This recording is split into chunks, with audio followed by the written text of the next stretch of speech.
Kita akan berbicara yang berkaitan dengan antisipasi penyebaran COVID, berkaitan dengan libur panjang di akhir Oktober tahun 2020. Mengingat kita memiliki pengalaman kemarin, libur panjang pada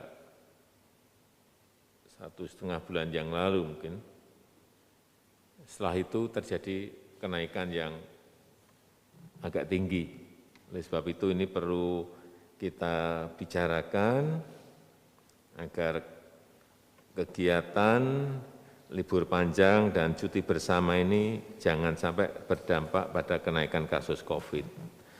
Perlu saya sampaikan, per 18 Oktober, rata-rata kasus aktif di Indonesia 17,69%.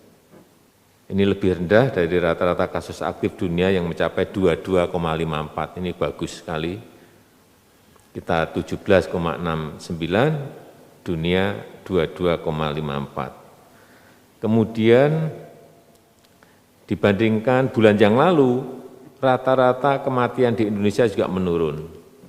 Dari 3,94 menjadi 3,45%. Sekali lagi, menurun dari bulan lalu 3,94 menjadi 3,45. Kemudian rata-rata kesembuhan di Indonesia 78,84. Ini juga lebih tinggi dari rata-rata kesembuhan dunia yang 74,67. Kita 78,84, dunia 74,67. Saya kira hal-hal seperti ini yang terus harus kita perbaiki sehingga kita harapkan tren kasus di Indonesia akan semakin membaik. Tadi yang pertama mengenai libur panjang. Kemudian yang kedua, saya juga minta yang berkaitan dengan vaksin. Vaksin ini saya minta jangan tergesa-gesa, karena sangat kompleks, menyangkut nanti persepsi di masyarakat, kalau komunikasinya kurang baik bisa kejadian karena Undang-Undang Cipta Kerja ini. Jadi saya harapkan betul-betul disiapkan mengenai vaksin, mengenai komunikasi publiknya terutama yang berkaitan dengan halal dan haram, yang berkaitan dengan harga, yang berkaitan dengan kualitas, nanti yang berkaitan dengan distribusinya seperti apa. Meskipun tidak semuanya perlu kita sampaikan ke publik, harga ini juga tidak harus kita sampaikan ke publik. Kemudian titik kritis dari vaksinasi nanti adalah di implementasi, jangan menganggap mudah implementasi, tidak mudah. Prosesnya seperti apa?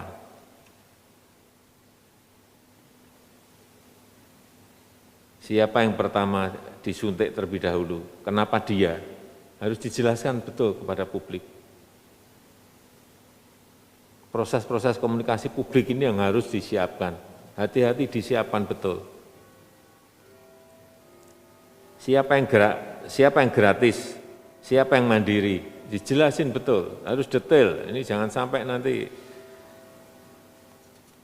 dihantam oleh isu, dipelintir, kemudian kejadiannya bisa masyarakat demo lagi, karena sekarang memang masyarakat pada posisi yang sulit.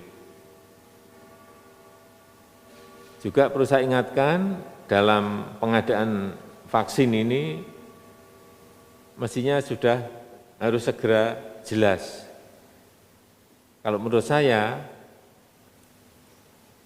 untuk vaksin yang gratis untuk rakyat, itu urusannya Menteri Kesehatan. Untuk yang mandiri, berarti yang bayar, itu urusannya BUMN.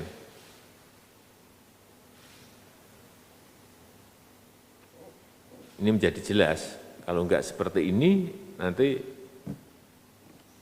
siapa yang tanda tangan ini menjadi tidak jelas nanti. Siapa yang tanggung jawab. Kemudian juga masalah yang berkaitan dengan ini perlu persiapan. lapangan, perlu persiapan untuk implementasi, sehingga perlu juga yang berkaitan dengan training-training. Jangan menganggap enteng, ini bukan hal yang mudah, training membawa vaksin, training menaruh vaksin, karena ini dalam jumlah yang banyak, karena vaksin pun ini harus mendapatkan treatment dan perlakuan yang spesifik. Tiap vaksin beda-beda, dari G40 itu beda, dari Sinovac beda lagi, nanti dari AstraZeneca beda lagi, nyimpennya di cold storage-nya seperti apa, tidak boleh goncang apa boleh, ini dan saya minta ini dilibatkan WHO Indonesia, agar mereka bisa memberikan training-training sehingga standarnya itu menjadi jelas. Hati-hati mengenai vaksin, bukan barang gampang ini. Setelah saya pelajari semakin hari semakin saya yakin tidak mudah.